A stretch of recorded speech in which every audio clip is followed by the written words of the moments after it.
crash out on him if you wanted to for this. Reminds you of the young lady to your right? I like Peyton Pritchard from Boston, the way he's able to handle. Somebody check his drink, check his cup, check his medicine, check his food, check everything about Reggie Miller. Caitlin Clark and Peyton Pritchard don't belong in the same damn sentence together. Okay? Look closely at Caitlin Clark's expression in that moment, because it says far more than her words ever could. This is not polite disagreement, not mild surprise, and certainly not a fleeting reaction. It is restrained frustration, barely contained, and it radiates from her every gesture and micro-expression. Clark had just been subjected to one of the most jarring and, frankly, disrespectful comparisons of her professional career. She was sitting on live television, aware that millions of people were watching her every move, every blink, every pause. In that split second, she had to decide whether to let her emotions spill over or maintain the professional composure that defines her public persona. The stakes were enormous, not just for her own reputation, but for the broader perception of women's basketball, which she has helped elevate to unprecedented heights. The person responsible for this misstep was none other than NBA Hall of Famer Reggie Miller, a legend whose name carries enormous weight in basketball circles. Yet, even with all his accolades and insight, Miller made a decision that would spark instant debate and criticism across social media and sports commentary platforms. He compared Caitlin Clark, the most transformative player in women's basketball history, the athlete whose dominance has redefined the college game and brought national attention to the WNBA, to Peyton Pritchard, a solid but limited role player for the Boston Celtics. Pritchard is respected in his own right, a reliable rotation guard averaging roughly 15 points per game off the bench, yet he operates in a vastly different realm of influence and impact compared to Clark. The contrast couldn't have been starker. Clark is a generational talent whose influence stretches beyond mere statistics. She has changed the way audiences view women's basketball, drawing record-breaking viewership numbers and selling out arenas nationwide. She is a player whose presence on the court alters opponents' strategies, demands defensive attention, and elevates everyone around her. Pritchard, by contrast, while competent and effective in his role, does not wield the same gravitational pull or league-altering presence. The comparison, therefore, was not simply inaccurate, it was reductive and dismissive, diminishing Clark's profound impact on the sport. Caitlin's reaction, however subtle, communicated volumes. Her controlled composure was a testament to her professionalism, but her eyes, the slight tightening of her jaw, and the subtle tension in her posture revealed her inner response to the comparison. It was clear she understood the discrepancy between what was being said and the reality of her influence. This moment illuminates a broader issue in sports media. Even celebrated figures, with years of expertise and Hall of Fame credentials, can misjudge or underestimate women's sports, relying on surface-level metrics or incomplete understanding to draw comparisons. The situation highlights a generational gap in perception where male commentators often lack full context regarding the achievements and transformative power of elite female athletes. More than just a single gaffe, this incident underscores the ongoing challenge faced by women in sports. Recognition for dominance and influence is still filtered through outdated lenses, often requiring constant proof of impact in the eyes of critics who may not fully grasp the scale of their contributions. Clark's restrained reaction is a masterclass in professionalism, showing the world that even in the face of misunderstanding or disrespect, a generational player can maintain control, poise, and authority. In that one fleeting facial expression lies the tension between respect earned and respect still needing acknowledgement, a moment that captures both the challenges and triumphs of being a true trailblazer in modern women's basketball. Sentence. Reminds you of the young lady to your right? I like Peyton Pritchard from Boston, the Look way. at her face. Look at her. And she can't hide it. She can't hide how she feel. Straight up, Caitlin Clark can't hide how she feels. She like, oh, hell no. I know he didn't just say some goddamn Peyton Pritchard. You could have said Steph Curry. You could have said Trae Young, Damian Lillard, something like that. Michael Jeffrey Jordan. You could have just said him. Watch Caitlin Clark's expression carefully, because it tells the real story before a single word is spoken. That wasn't polite disagreement or mild surprise, it was restrained frustration. In that moment on live television, Clark had just been compared by NBA Hall of Famer Reggie Miller to Peyton Pritchard, a reliable but limited role player coming off the Boston Celtics bench. The comparison landed with a thud, and the tension was visible. When you're talking about the most transformative figure women's basketball has ever seen, likening her impact to a backup guard isn't just off, it's jarring. This moment exposed a recurring blind spot in sports media, even among legends. Reggie Miller understands basketball at the highest level, yet when asked to contextualize Clark's game, he bypassed obvious parallels. Not Steph Curry, who reshaped the sport with limitless range. Not Damian Lillard or Trae Young, players defined by deep shooting, gravity, and late-game dominance. Instead, he reached for a comparison that failed to match Clark's scale of influence. And he seemed to realize it almost instantly, pivoting mid-thought to praise her shooting and ranking her above himself in Indiana basketball history, a clear attempt at damage control. Because when making comparisons, impact matters more than stylistic similarities. Caitlin Clark didn't just have an impressive college career. She rewrote record books, averaged over 31 points per game, sold out arenas nationwide, and drove television ratings that rivaled men's broadcasts. In the WNBA, she immediately elevated Indiana from irrelevance to playoff contention, while games she played in drew more than triple the viewership of those without her. That's not role-player influence, that's league-altering gravity. What makes the moment even more revealing is what Clark said later in that same broadcast. Asked about the WNBA's contentious labor negotiations, she struck a calm, optimistic tone, projecting confidence that a deal would get done. While other players leaned into confrontation, Clark positioned herself as steady, forward-looking, and solutions-focused. Whether anyone likes it or not, she is the face of the league, and the way she speaks carries weight far beyond the studio.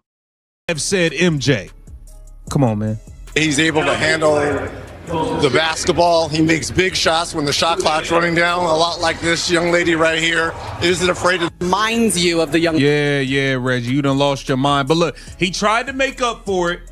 He tried to fix it.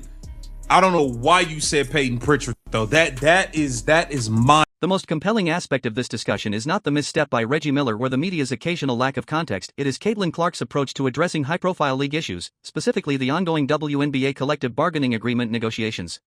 While other players, including Nneka Oum and Natasha Cloud, have adopted aggressive stances in the media, emphasizing uncompromising demands and issuing threats to leverage public pressure, Clark has consistently projected optimism, confidence, and measured professionalism. On the NBC broadcast during the Knicks vs. Lakers game, she articulated her perspective clearly: a deal will be reached, the league and players will align, and the integrity of the game remains the top priority. Clark's tone and approach in these negotiations exemplify strategic leadership. By choosing to communicate optimism rather than confrontation, she shapes the narrative in a way that preserves fan trust, engages sponsors positively, and positions the league for a constructive resolution. As the most visible and influential player in the league, her approach carries weight not just internally but externally, affecting public perception and potentially influencing the final outcomes of negotiations. Unlike the more confrontational messaging seen elsewhere, Clark's demeanor demonstrates a keen understanding of negotiation dynamics, the importance of optics, and the broader implications of public messaging. Her strategy also reflects an understanding of responsibility. Clark is acutely aware that her words resonate beyond her own interests, they impact her teammates, the league's brand, and the sport's future growth. By modeling calm, strategic, and professional communication, she sets an example for emerging players, emphasizing that influence extends beyond scoring and assists to encompass leadership, media savvy, and public engagement. This combination of on-court dominance and off-court intelligence positions her not only as a league MVP candidate but as a transformational figure capable of shaping the trajectory of professional women's basketball for years to come. What makes Clark's approach particularly impressive is how it contrasts with the prevalent narrative in women's sports media, which often highlights conflict and controversy. She demonstrates that influence and leadership do not require aggression or antagonism, rather, they require clarity of message, consistency of purpose, and a focus on long-term outcomes. Her comments, devoid of threats, drama, or divisive rhetoric, convey confidence that transcends traditional negotiation tactics and reflects a level of maturity rare in athletes of any age or experience level. In sum, Caitlin Clark's professional composure, strategic foresight, and mastery of both basketball and communication illustrate why she is the central figure in the WNBA today. She is not only shaping games on the court but guiding the league's public image and influencing the broader conversation about women's sports.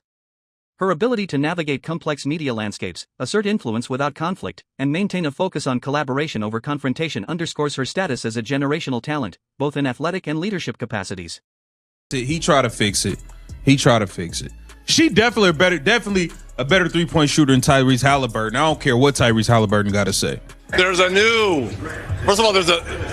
shooter from Indiana. See, I'm the third best shooter in the state of Indiana now. Okay. It goes Caitlin, Tyrese, and now myself. Nah, Tyrese did hit some big shots, but then he got that funny looking ass shot. I don't care, bro. Caitlin, and then Reggie, and then... This is the kind of moment that reveals the subtle but persistent challenges even legendary figures face when discussing women's sports, particularly basketball. Reggie Miller, despite being an NBA Hall of Famer with 18 seasons of elite experience and a career defined by clutch performances in basketball intelligence, made a comparison that was tone-deaf and illustrative of a wider misunderstanding in sports commentary. He attempted to contextualize Caitlin Clark's skill set by referencing an NBA player whose profile, while competent, does not remotely match the transformative impact Clark has had on women's basketball. He selected Peyton Pritchard, a role player from the Boston Celtics, averaging roughly 15 points per game off the bench, a solid contributor in his own right, but nowhere near the scale of influence Clark commands. This choice of comparison, while perhaps well-intentioned, underscores a significant issue in cross-gender sports analogies. Clark is not merely a high-performing athlete, she is a game-changer, a generational talent whose presence on the court affects every facet of the game. Her senior year college averages over 31 points per game, shattering long-standing NCAA records, illustrate her scoring prowess, but her impact extends far beyond numbers. Clark consistently elevates her teammates, shifts defensive strategies, and commands attention in ways that parallel only the most dominant male basketball stars. By equating her to a backup guard, Miller inadvertently minimized the magnitude of her achievements, creating a dissonance between her actual performance and the perception being broadcast to millions of viewers. The comparison also illuminates a broader systemic issue in media coverage. Even knowledgeable commentators often default to surface-level similarities rather than assessing holistic impact. While Pritchard and Clark share certain stylistic traits, ball handling skills, perimeter shooting, or court awareness, the difference in scale, responsibility, and audience reach is monumental. Clark's ability to draw national attention, sell out arenas, and influence the economics of her league cannot be overlooked. The comparison reduces a historic, transformative career to a superficial resemblance, failing to recognize that her influence stretches beyond individual statistics to encompass cultural and commercial significance. Clark's own response to this moment demonstrates her poise and professionalism. While she may have been internally frustrated, visibly processing the inappropriate comparison, she maintained her composure for the camera, embodying the grace and focus expected of someone in her position. Her restrained reaction communicates more than any words could, a combination of awareness, patience, and the understanding that her influence does not need validation from male counterparts, however prestigious they may be. This moment also serves as a lesson for commentators, analysts, and fans. This is the kind of moment that reveals the subtle but persistent challenges even legendary figures face when discussing women's sports, particularly basketball. Reggie Miller had some other comments as far as the CBA. Now we know Nneka Ogwumike, the energy that she's going into the meeting with doesn't seem good. We heard Natasha Cloud. Somebody needs to put a muzzle on her already. Somebody needs to silence that chick.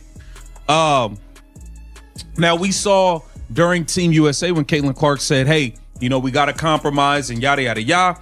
And we haven't really heard of any compromises the players have made on this. What makes this particular situation with Reggie Miller even more revealing is how quickly he recognized mid-discussion that his comparison was flawed and attempted to backtrack in real time. You can almost see the thought process. He realizes mid-sentence that he has stepped into a minefield of perception. He pivots immediately, trying to mitigate the damage by elevating Clark in his description, calling her the best shooter in Indiana and ranking her above himself and even players like Tyrese Halliburton.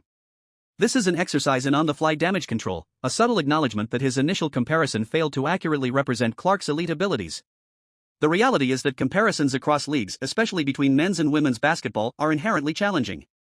The style of play, pace, physicality, and athleticism differ in nuanced ways, which makes a surface-level comparison not only inadequate but potentially misleading. When comparing athletes, context is everything, and the distinction between playing style and overall impact is critical. Clark is not simply another high-scoring guard, she has fundamentally transformed the landscape of women's basketball.